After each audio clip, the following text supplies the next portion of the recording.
దేవునికి స్తోత్రం. హల్లెలూయా. గత కొన్ని దినముల నుంచి దేవుని సన్నిధి మనకు దూరముగా ఉన్నది. ఈ దినమైన దేవుని సన్నిధికి మరి యొక్క వర్తమానముతో మీ మధ్యకు వచ్చి ఉన్నాను. పరిశుద్ధాత్మ దేవుని నడిపింపు ద్వారా ఈ సంగతులను తెలియచేయుటకు ఇష్టమై ఉన్నది. దేవుని మనం ఆరాధించి స్తుతించే వారిగా ఉండాలనే దానిని ఇక్కడ మనం నేర్చుకుందాం. క్రిస్మస్ సందేశం గురించి మనం తెలుసుకుందాం. చిన్న ప్రార్థన చేసుకుందాం. స్తుతి స్తుతి స్తుతి స్తుతి స్తుతి స్తుతి స్తోత్రం స్తోత్రం స్తోత్రం స్తోత్రం స్తోత్రం స్తుతి స్తోత్రం మహిమ ఘనత ప్రభావం గల దేవ, కృపగల తండ్రి, ప్రేమగల ప్రభా, పరిశుద్ధాత్మ దేవ, నీ పరిశుద్ధ పాదములకు వెళ్ళలేని స్తుతుల స్తోత్రములు నా తండ్రి. ఇదిగో నా ప్రభా, గత సంవత్సర కాలం అంతయు నీ ఉచిత కృపల చేత మమ్మల్ని కాచి కాపాడి సంవత్సర కాలం అంతంలోనికి వచ్చినము నా తండ్రి. ఈ సంవత్సర కాలంలో నా ప్రభా మరి 2 దినములలో నీ జన్మదినముల గురించి మేము ఉత్సాహముతో ఆనందంతో సంతోషించు దినము వచ్చుచుండగా అది ఏ విధముగా మేము ఉన్నాము మమ్మల్ని మేము పరిశీలన చేసుకొనుచు ప్రభా ఆనందింప చేయమని విజ్ఞాపన చేసిన అల్పులను ప్రభా అజ్ఞానిని జ్ఞానము లేని వాళ్ళను జ్ఞానమును అనుగ్రహించి నీ మాటలు నా నోట ఉంచి నాతో నీ ప్రజలతో నీవు మాట్లాడి నీ ప్రజలను నీ నిమిత్తమై ఏర్పరచుకొని నీ నామానికి మహిమ ఘనత ప్రభావాలు పొందుకొనమని నా ప్రభు, నా రక్షకుడు, నా విమోచకుడు అని యేసు పరిశుద్ధ నామమున ప్రార్థించి వేడుకొనుచున్నా తండ్రి. ఆమేన్, ఆమేన్. దేవునికి స్తోత్రం. నేను క్రిస్మస్ సందేశమును మనం నేర్చుకుందాం. క్రిస్మస్ గురించి ఇది అనేక చోట్ల అనేక విధములుగా దేవుని ఘనపరచుచు దేవుని వాక్యములు ప్రకటించుచు సేవకులు యవ్వనస్తులు అందరు సంతోషంతో ఉన్నారు. అందరిని బట్టి దేవునికి స్తోత్రము. ఈ క్రిస్మస్ దినములలో ఎంతగా మనము దేవుని తెలియచేయాలని ఆశపడుతున్నామో, మరి నిజమైన క్రీస్తు యొక్క సువార్తను మనం తెలియచేస్తున్నామా లేక ఇష్టానుసారంగా ప్రవర్తిస్తున్నామా దానిని మనం తెలుసుకోవాలి. క్రిస్మస్ అనగా క్రీస్తుని మాస్ అనగా ఆరాధన, గుంపుగా కూడి ఆరాధన చేయుట క్రిస్మస్. అది గ్రీక్ భాషలో క్రిస్టో అనగా క్రీస్తుని ఆరాధన చేయుట అనేదాన్ని మనకి తెలియచే. మాస్ అనగా ఆరాధన. మరి ఆరాధన ఎలా చేస్తున్నాము, ఏ విధముగా మనము అనుసరిస్తున్నాము, ప్రజలకు ఏ సందేశాన్ని మనం తెలియచేస్తున్నాం, మన యొక్క మాటల ద్వారా కానీ క్రియల ద్వారా కానీ ఏ విధముగా మనం దేవుని ఘనపరుస్తున్నాము పరిశీలన చేసుకోవాలి. అసలు ఈ క్రిస్మస్ అనేది ఎవరు ఆచరించారు? క్రీస్తు డిసెంబర్ 25నే పుట్టాడు అని చెప్పేసి చెప్తున్నారు. మరి ఇది ఎంతవరకు నిజమో సత్యమో మనకైతే తెలియదు. అయితే నాకు తెలియచేయబడిన దాన్ని మాత్రమే నేను తెలియచేస్తాను. కాబట్టి మనం క్రిస్మస్ చేసేటప్పుడు ఎంత క్రీస్తును ఘనపరిచే వారిగా ఉన్నామా, ఆయన నామమునకు దూషణ కలుగు చేసే వారిగా ఉన్నామా పరిశీలన మనల్ని మనం చేసుకోవాలి. ఈ క్రిస్మస్ అనే దానిని ఎవరు ఏర్పాటు చేశారు అని అంటే, కాన్స్టాంట్ చక్రవర్తి రోమా సామ్రాజ్యానికి చక్రవర్తిగా ఉన్న కాలంలో 700 సంవత్సరముల అప్పుడు వారు అంతకుముందు సూర్యుని ఆరాధించేటువంటి వారు. రోమన్స్ సూర్యుని ఆరాధించేవాళ్ళు దేవునిగా. సూర్యుని ఆరాధించుతుండగా ఈయనకి ఒక దర్శనం కలిగింది కాన్స్టాంట్ చక్రవర్తి. ఆ దర్శనంలో శిలువ ఆకారం ఆయనకి కనిపించింది కనుక శిలువని ఆరాధించడం మొదలుపెట్టాడు. ఆ శిలువని ఆధారం చేసుకుని అనేక యుద్ధములు చేసి విజయమును సాధించి తన సామ్రాజ్యాన్ని విస్తరింప చేసుకుంటున్నప్పుడు ఇది మనము చేసినదే కదా. ఆయనకు ఒక ఆలోచన వచ్చి ఈ సిలువను మనము చేసిందే కదా, కాబట్టి ఇది కరెక్ట్ అయినటువంటి ఒక వస్తువుని ఆరాధించటం దేవునిగా కరెక్ట్ కాదని చెప్పేసి ఆయన ఏం చేశాడంటే ఈ సిలువను మనం చేసింది కాబట్టి దాన్ని పక్కన పెట్టి మనం దేవుని ఆరాధిస్తాం, దేవుని మనం ఘనపరిచే వార్యంగా ఉందా అని చెప్పేసి తన విజయాలకు చిహ్నముగా ఒక దినమును నిర్ణయించి ఆ దినమున సంతోషంతో పండుగ చేసుకున్నట్లుగా మనకు తెలియబడుతుంది. కాన్స్టాంట్ చక్రవర్తి డిసెంబర్ 25న తన విజయ సూచకముగా దేవుని ఆరాధన చేశారు, క్రీస్తుని ఆరాధించినారు. ఆ క్రీస్తుని ఆరాధించడాన్ని బట్టేసి ఆ దినమే క్రిస్మస్గా మార్చబడి ఈ దినమున మనం ఆచరిస్తున్నాం. ఈ క్రిస్మస్ దినమున మనము అనేకులను సందర్శించి వారి కొరకు పాటలు పాడి ప్రార్థన చేసి వస్తాం. అయితే నేటి క్రిస్మస్ దినములలో ఎలా ఉన్నదంటే క్రైస్తవుల ఇళ్ళకే పోయి క్రీస్తుని గురించి చెప్తున్నాండి. క్రీస్తు పుట్టినది క్రైస్తవులకు తెలియదా? క్రీస్తు పుట్టినది క్రైస్తవులకు తెలియదా? వారి ఇళ్ళకు పోయేసి నీవు వారికి చెప్పాల్సిన అవసరం ఏమిటి? పోయేటప్పుడు కూడా ఏ విధంగా వెళ్తున్నాడంటే అల్లరితో పోతున్నాడు, కేకలు వేసుకుంటూ అర్ధరాత్రి పూట క్రైస్తవులకి పోతున్నప్పుడు చుట్టుపక్కల ఉన్నటువంటి అన్ని జనులకు భంగం కలుగుతుంది. వారికి భంగం కలిగి మనం చేసినటువంటి ఆ కేకలను బట్టి వాళ్ళకి అంతరాయం కలిగి వాళ్ళు ఏం చేస్తారంటే దేవుని దూషిస్తారు. మనల్ని బట్టి దేవుని నామానికి దూషణ కలుగుతుంది. ఆ దూషణ కలగకుండా మనం ప్రవర్తించాలి కదా. క్రైస్తవుల ఇంట్లో చుట్టూ అందరు క్రైస్తవులు ఉండరు, అన్యులు కూడా ఉంటారు కదా, క్రీస్తుని అంగీకరించిన వారు. మరి వాళ్ళు అపహాస్యిస్తారు కదా, ఈ విధముగా ఎందుకు మాకు నిద్రాభంగం చేస్తున్నారు అనేటువంటి ఆలోచన వచ్చి వాళ్ళు ఏం చేస్తారు, విమర్శ చేస్తూ ఉంటారు ప్రభుని. మనల్ని బట్టి ప్రభునామం దూషించబడుతుంది.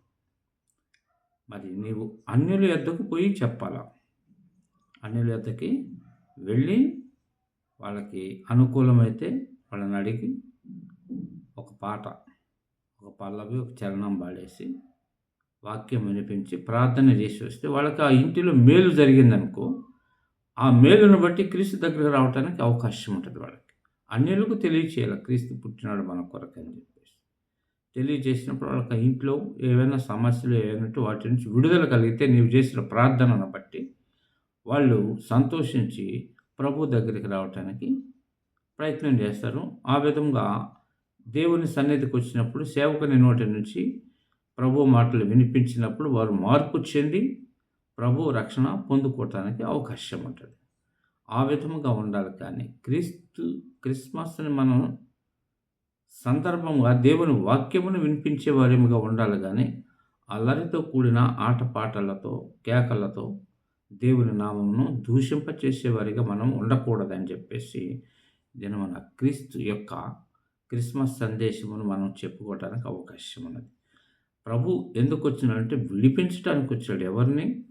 పాపము నుండి నశించిపోతున్నటువంటి వారిని పాపములో నుండి విడిపించి రక్షణలోనికి తన రాజ్యమునకు వారసులు చేసుకోవటానికి కోసం ఆయన విడిపించడానికి వచ్చాడు. ప్రభువు విడిపించడానికి వచ్చాడు, కానీ అల్లరి చేయటానికి రాలేదు. కనుక ఆ విధముగా అన్యజనుల మన చుట్టుపక్కల ఉన్నటువంటి అన్యులకు తెలియచేయాల. మన సహోదరులు వాళ్ళ మధ్యలో ఉంటారు కనుక క్రైస్తవులు, వాళ్ళు చెప్తున్నప్పుడు మా ఇంటికి నేడు క్యారల్స్ వస్తున్నారు క్రీస్తుని గురించి తెలియచేయటానికి అని అన్యులకు చెప్పినప్పుడు వారు అన్యుల దగ్గరికి తీసుకుని వెళ్ళాలి. అన్య జనాంగము దగ్గరికి తీసుకుని వారికి క్రీస్తుని గురించి వాక్యం వినిపించి ప్రార్థన చేసి వస్తే వాళ్ళకి మేలు జరిగితే ప్రభు దగ్గర రావటానికి ఆసక్తి చూపిస్తారు. మరి ఆ విధముగా క్రిస్మస్ని గురించి మనం తెలియచేయాలి, అన్ని జనులకు తెలియచేయాలి. క్రైస్తవులు కాదు, క్రైస్తవుల ఇంటికి పోయి క్రిస్మస్ వేడుకలని కేకలు వేసుకుంటూ అల్లరితో కూడిన ఆటపాటలతో అని అంటారు. మరి ఇవే అల్లరితో కూడిన ఆటపాటలు అని అంటే క్రిస్మస్ దినములలో ఇవి జరుగుతున్నవి. ఇవి దేవుని నామమునకు దూషణ కలుగు చేయుచున్నవి. క్రైస్తవులను అసహ్యించుకునేవారిగా చేయడు. క్రైస్తవులు ఘనపరిచేవాడిగా ఉండాలి, కానీ అసహ్యత కలిగేవారిగా ఉండకూడదు. మీ ప్రార్థన, మీ ప్రవర్తన, మీ మాట ఇవన్నీ అన్యజనుల మధ్యలో క్రీస్తు యొక్క మార్గములో ఉన్నప్పుడు అన్యజనులు అనేకులు క్రీస్తు మార్గములోనికి మీ ప్రవర్తనను బట్టి, మీ మాటలను బట్టి, మీ యొక్క నడవడిని బట్టి ప్రభు దగ్గర రావటానికి ప్రయాసపడతాడు, ప్రయత్నం చేసి ప్రభు దగ్గర వస్తాడు. ఆ విధంగా మనం క్రీస్తుని గణపరిచే వారిగా ఉండాలి. కానీ క్రిస్మస్ దినములలో ఆయన 25నే పుట్టాడని మనకి ఎవిడెన్స్ లేదు. ఇక్కడ కాన్స్టాంట్ చక్రవర్తి, రోమా సామ్రాజ్య చక్రవర్తి తన యొక్క విజయాల సూచనగా డిసెంబర్ 25న ప్రభుని ఆరాధించారు, దేవుని ఆరాధించారు. అది పండగలాగా ఆచరించారు తన విజయాలకు సూచనగా. దానిని నేడు మనము క్రీస్తు పుట్టిన దినముగా ఆచరించుచు దేవుని నామమునకు దూషణ కలుగ చేయుచున్నాం. అన్యజనులు దూషించటానికి మనమే కారకులం అవుతున్నాం. కనుక అన్యజనుల మధ్యలోకి వెళ్ళేటప్పుడు క్రిస్మస్ వచ్చినప్పుడు అసలు 24వ తారీఖు రాత్రి అంతా దేవుని అన్యజనుల మధ్యలోనికి వెళ్ళేసి వాళ్ళకు ఇళ్లలో ప్రార్థన చేసి క్రీస్తు పుట్టుడి, మీరు 25వ తారీఖున రండి అని చెప్పేసి వాళ్ళని దేవుని మందిరానికి ఆహ్వానించడానికి వెళ్తాం. ఆ విధంగా ఆహ్వానించినప్పుడు వాళ్ళు వస్తారు వినటానికి. పండుగ దినం కనుక మనతో కూడా సంతోషించడానికి దేవుని సన్నిధికి వచ్చినప్పుడు వర్తమానమును బట్టి వాళ్ళల్లో మార్పు చెంది, ఆలోచన కలిగి మార్పు చెంది దేవుణ్ణి అంగీకరించడానికి అవకాశం ఉంటుంది. అంతేగాని డిసెంబర్ వచ్చేసిందంటే క్యారల్స్ ఇష్టానుసారంగా ప్రవర్తించడం, ఇది ఎంతవరకు కరెక్ట్ ఆలోచన చేయాలి ప్రతి ఒక్కరు. 24వ తారీఖు రాత్రి సమయంలో తిరిగి గ్రామం అంతా అన్ని జనుల మధ్యలో వాళ్ళకి క్రీస్తుని గురించి చెప్పి ఆహ్వానించాలి, ప్రార్థన చేసి వాళ్ళు వస్తారు. వచ్చినప్పుడు సేవకుని నోటిని నుంచి వెలువడిన మాటలను బట్టి వాళ్ళు మార్పు చెంది రక్షణ పొందుకోవడానికి అవకాశం ఉంటుంది. ఆ విధంగా ఉండాలి. కానీ నెలంతా కూడా క్రిస్మస్ క్రిస్మస్ అని చెప్పేసి రోడ్ల మీద కేకలు వేసుకుంటూ, గోల చేసుకుంటూ, ఏలలు వేసుకుంటూ, పాటలు పాడుకుంటూ దేవుని నామాన్ని దూషింపచేస్తుంది. మన ప్రవర్తన, మన నడవడి మరి ఎంతవరకు కరెక్టో మీరే ఆలోచన చేయాలి. క్రీస్తుని గురించి తెలియచేయాలా, మందిరానికి ఆహ్వానించాలా. వాళ్ళు వచ్చినప్పుడు సేవకుని నోటి నుంచి దేవుని మాటలు వినిపిస్తాడు. వారు మార్పు చెంది ఆలోచన చేసి మార్పు చెంది రక్షణ పొందుకోవడానికి అవకాశం ఉంటుంది. ఆ విధముగా ఉండాలి, కానీ కేకలతో అల్లరితో లేదు. ఆయన విడిపించడానికి వచ్చాడు, ప్రాయశ్చిత్తము చేయటానికి వచ్చాడు. అది ఒక్క మాట మనం యోబు గ్రంథం 33వ అధ్యాయము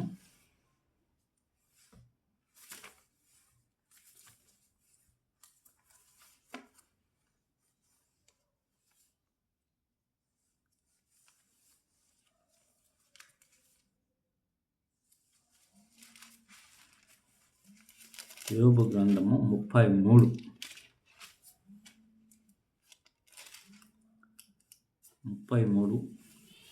23, 24 వచనాలు మనం ధ్యానించినట్లయితే,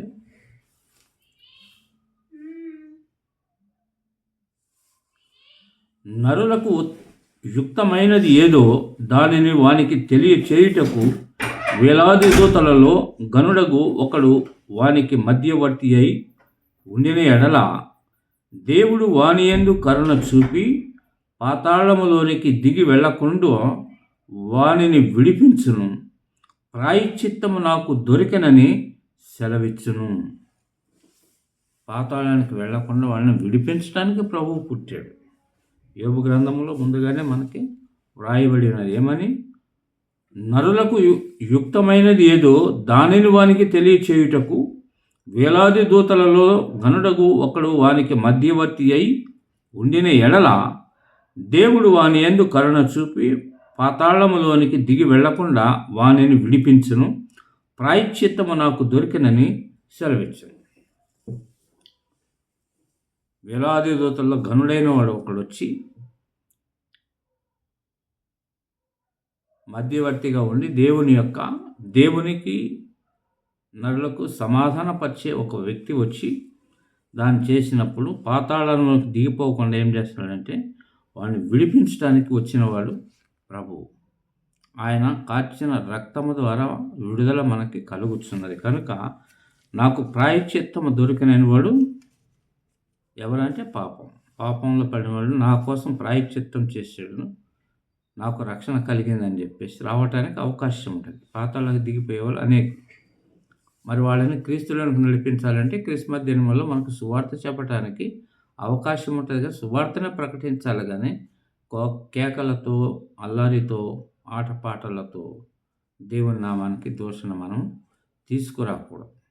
ఆ విధంగా మనం ఉండాలి. సందేశం ఉన్నది. సందేశాన్ని మరి యొక్క వీడియోలో మీకు తెలియచేస్తాను. అన్ని రిఫరెన్స్ లేకుండా మనము దేవుని నామాన్ని గణపరచలేము. రిఫరెన్స్ చూపిస్తూ ఆ రిఫరెన్స్లో ఆయన చిత్తం మనుషుల ఏమై ఉన్నదో దానిని తెలియచేసి మనుషులను దేవుని వైపు నడిపించే వారిగా మనం ఉండాలి. ఆ విధంగా క్రిస్మస్ని ఆధారం చేసుకుని మనం సువార్త ప్రకటించడానికి మనకి వెసులుబాటు కలిగి ఉన్నది కనుక సత్య సువార్తను ప్రకటించినప్పుడు ప్రతి ఒక్కడు ఆలోచిస్తాడు. ఆలోచించి అంగీకరించి దేవుని దగ్గరికి రావడానికి ప్రయత్నం చేస్తాడు. మరి ఆ విధముగా ఉండాలి. మనకి స్వేచ్ఛ కలిగింది. ఇంతకుముందు దినముల్లో సువార్త చెబితే ఆటంకాలు ఉండేవి. క్రిస్మస్ దినాల్లో సువార్త ప్రకటించడానికి ఆటంకం లేదు. క్రీస్తుని గురించి మనం చెప్పడానికి వెసులుబాటు మరి ప్రభుత్వం కల్పిస్తున్నది కనుక మరి ఆ వెసులుబాటుని మనం ఆధారం చేసుకొని సత్యమును ప్రకటించినప్పుడు సత్యములోనికి అనేక మందిని నడిపించిన వారం అవుతాము. ఆ సత్యాన్ని వారు కూడా వాళ్ళ రక్త సంబంధీకులకు తెలియచేస్తారు. వాళ్ళు వాళ్ళ రక్త సంబంధీకులు. ఆ విధంగా సువార్త విస్తరించుకుంటూ వెళ్ళిపోతుంది. కానీ ఈ విధంగా మనం చేసినప్పుడు దేవుని నామమునకు దూషణ కలుగు చేస్తాం. మరి ప్రభుత్వం ఇచ్చినటువంటి వెసులుబాటుని మనము సద్వినియోగం చేసుకొని సత్య సువార్తను ప్రకటించాలి. క్రీస్తుని గురించే ప్రకటించాలి. ఆ విధంగా ప్రకటించి అనేక మందిని ఆలోచింపజేసి దేవుని సన్నిధికి నడిపించే వారిగా ఉండాలి. కానీ ఈ పండగని ఆధారం చేసుకొని ఇష్టం వచ్చినట్లు మనము కేకలతో గోల చేసుకుంటూ మధ్యరాత్రి వేళ అన్ని జనులకి ఇబ్బంది కలిగించే వారిగా ఉంటున్నామా పరిశీలన చేసుకోవాలి. ఆ విధంగా ఉన్నట్లయితే దానిని బట్టి దేవుని నామం దూషించబడుతుంది. క్రైస్తవుల మీద అసహ్యత కలుగుతుంది. విరోధ భావంతో అనేకులు ఉన్నారు నేడు తెలియక. మీరు తెలియచేస్తే ఆ విరోధ భావం స్నేహభావం కలుగుతుంది. స్నేహభావం కలిగి క్రీస్తుని అంగీకరింప చేసే విధంగా మనం వాక్యాన్ని తెలియచేయాలి. క్రీస్తుని ప్రకటించాలి.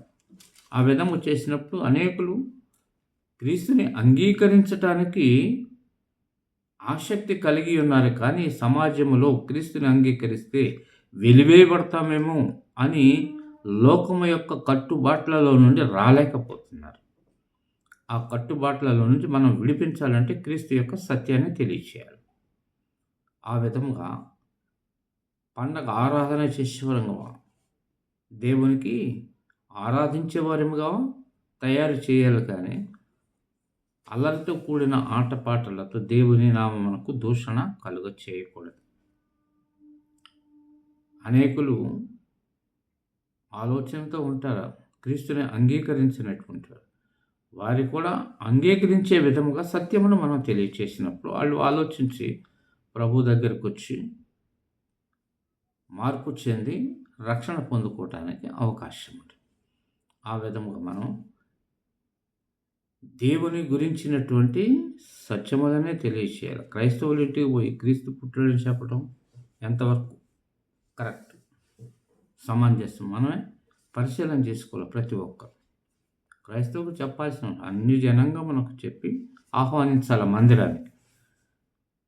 మందిరానికి ఆహ్వానించినప్పుడు ఇష్టమున్న వాళ్ళు వస్తారు. వచ్చినప్పుడు అక్కడ మందిరంలో చెప్పబడిన దేవుని సేవకుని నుంచి వచ్చిన మాటలు వారిని మార్పు చెందటానికి అవకాశం ఉంటుంది. వారు మార్పు చెంది రక్షణ పొందుకోవటానికి అవకాశం ఉంటుంది. ఆ విధంగా మనం క్రీస్తుని గురించి తెలియచేయాలి. కానీ ఆ విధంగా తెలియచేసినప్పుడు ప్రభు సంతోషిస్తాడు. ప్రభుని సంతోషపరిచేవాడిగా మనం ఉండాలి. అందుకనే చెప్తున్నాడు ఇక్కడ లూకా సువార్త 15వ అధ్యాయము 7వ వచనాన్ని మనం ధ్యానించుకుందాం. అటువలే మారు మనసు అక్కర లేని 99 నీతిమంతులు విషయమై కలుగు సంతోషము కంటే మారు మనస్సు పొందు ఒక్క పాపి విషయమై పరలోక మందు ఎక్కువ సంతోషము కలుగును. 99 మంది నీతిమంతుల కంటే ఒక్క పాపి రక్షణ పొందితే పరలోకములో సంతోషం కలుగుతుంది. పరలోకములు ఎవరు ఉంటారు? దేవదూతలు. కోటాన కోట్ల దేవదూతలు సంతోషించాలా. పాపి వైన ఒక నరుడు యేసు నామములో రక్షణ పొందుకుంటే పరలోకములో సంతోషం వాళ్ళు సంతోషిస్తారు. క్రీస్తు పుట్టాడని నీవు సంతోషించడం కాదు, నీవు క్రీస్తులో పుడితే పరలోకములో సంతోషము కలగాల. అది సరైనటువంటి క్రిస్మస్. ఆ విధముగా నీవు నేను మనము క్రీస్తులో పుట్టేమా పరిశీలన చేసుకోవాలి.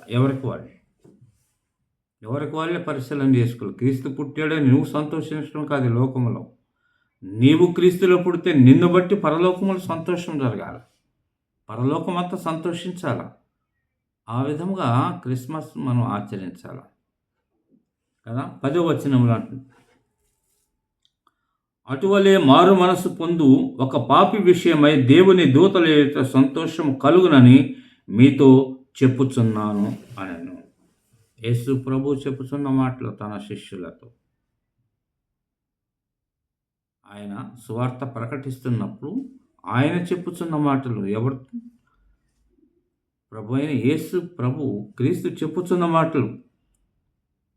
మారు మనసు అక్కరు లేని 99 మంది నీతిమంతుల విషయమై కలుగు సంతోషము కంటే మారు మనస్సు పొందు ఒక్క పాపి విషయమై పరలోకమందు ఎక్కువ సంతోషము కలుగును అని యేసు ప్రభు స్వయంగా చెప్పుచున్నాడు.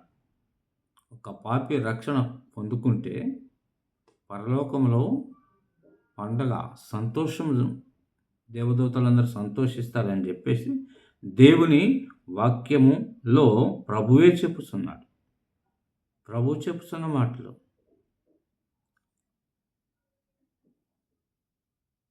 అటువలే మారు మనసు పొందు ఒక పాపి విషయమై దేవుని దూతల ఎదుట సంతోషం కలుగునని మీతో చెప్పుచున్నాను నేను. ఒక పాపి విషయమై దేవుని పరలోకమందు దేవుని దూతల ఎదుట సంతోషం కలుగునని మీతో చెప్తాను. ప్రభు అయిన యేసుక్రీస్తు చెప్పుచున్న మాటలు.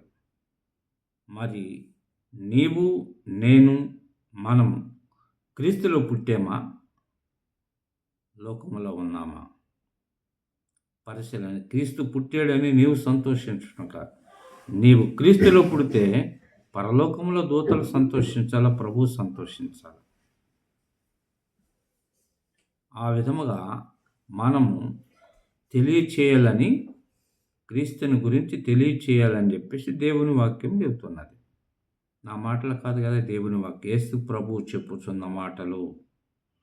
99 మంది నీతిమంతుల కంటే ఒక పాపి విషయమే పరలోకములో సంతోషం కలుగుతుందని చెప్తున్నాడు. మరి వాటిని ప్రకటించాలి కదా.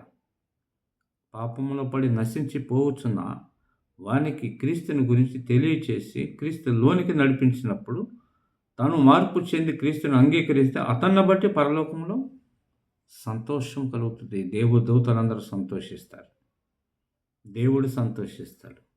ఆ విధముగా మనము క్రిస్మస్ని అనుసరించాల. ప్రభువు చెప్పుచున్న మాటలు.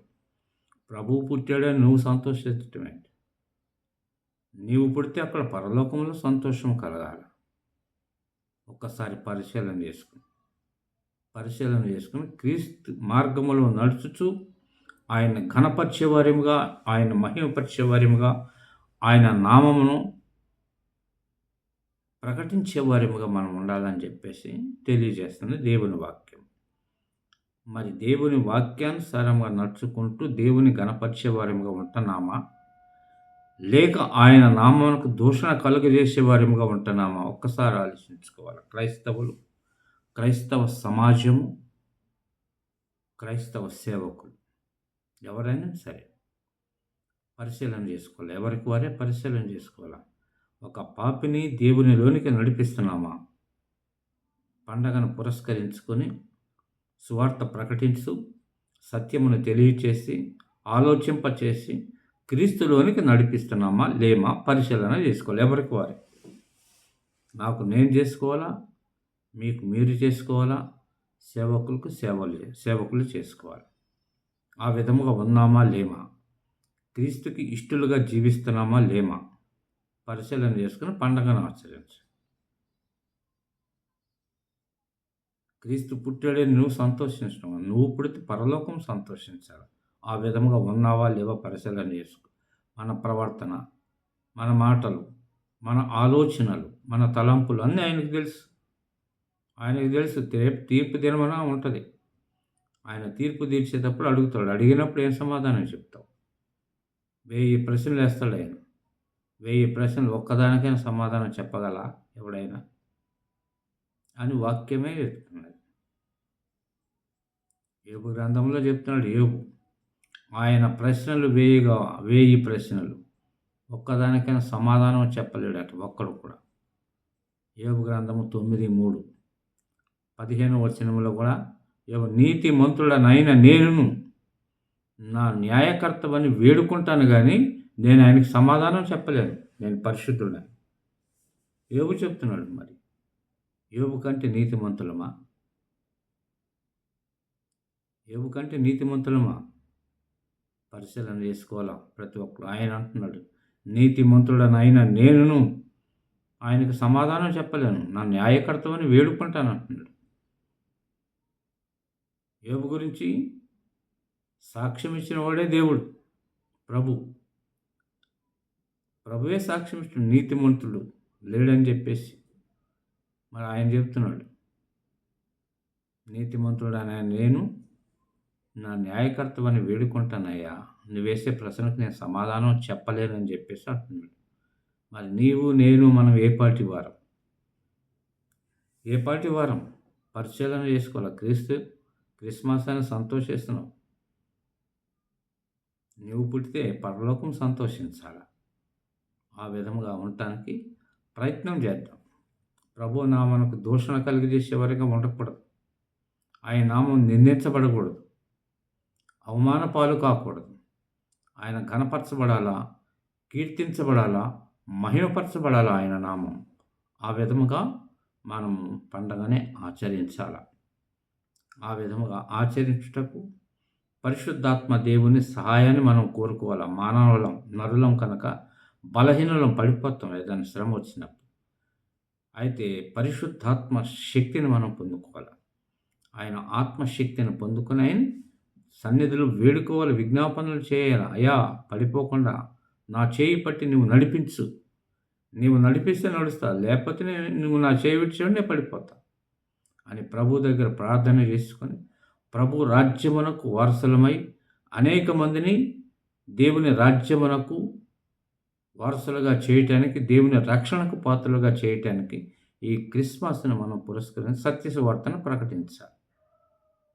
ఆ విధంగా సత్యములను తెలియచేయచ్చు, ప్రభు నామాన్ని గణపరిచేవారేముగా, కీర్తింపజేసేవారేముగా, అన్యజనులను ఆలోచింపచేసేవారేముగా, ఆయన రక్షణ పొందుకునేవారిగా, ప్రతి ఒక్కరూ మార్పు చెందేవారిగా సత్యమును మనం తెలియచేసి దేవుని సన్నిధికి అనేక ఆత్మలను నడిపించేవారిగా మనం ఉండాలి. ఆ విధముగా మనం ప్రకటించాలా. ఆ ప్రకటించటానికి కావలసిన జ్ఞానమును దేవుడు మనకు అనుగ్రహించేలాగున ఆయన పాద సన్నిధిలో ప్రార్థించి ఆత్మశక్తిని పొందుకొని సువార్తను ప్రకటించేవారేమో. ప్రతి ఒక్కరూ ప్రకటించేవారిగా ఉండాలి, వినేవాళ్ళు కాదు. ప్రకటించాలా. ఆ విధంగా ఉండటానికి పరిశుద్ధాత్మ సహాయమని మనం కోరుకుంటూ ముందుకు కొనసాగిపోదాం. దేవుని నామకు స్తోత్రం కలుగునుగాక. చిన్న ప్రార్థన. మహాపరిశుద్ధుడా, మహోన్నతుడ, మహిమగల దేవా, నీకే స్తోత్రం.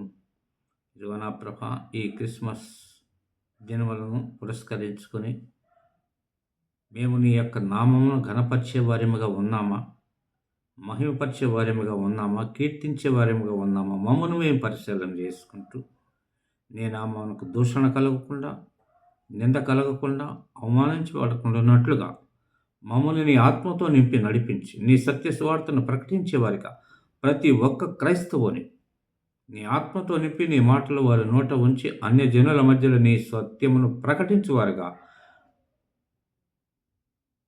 సహాయము దయచేయమని, నీ పరిశుద్ధ నామమునకు ఘనత కలిగించే వారిగా మేము జీవించలాగాను మా ప్రవర్తన ఎందంతటా నీ అధికారమునకు లోబడి జీవించు భాగ్యమును మాకు అనుగ్రహించమని నా ప్రభువు, నా రక్షకుడు, నా విమోచకుడని యేసు పరిశుద్ధ నామమున ప్రార్థించి వేడుకొంచున్నాము తండ్రి.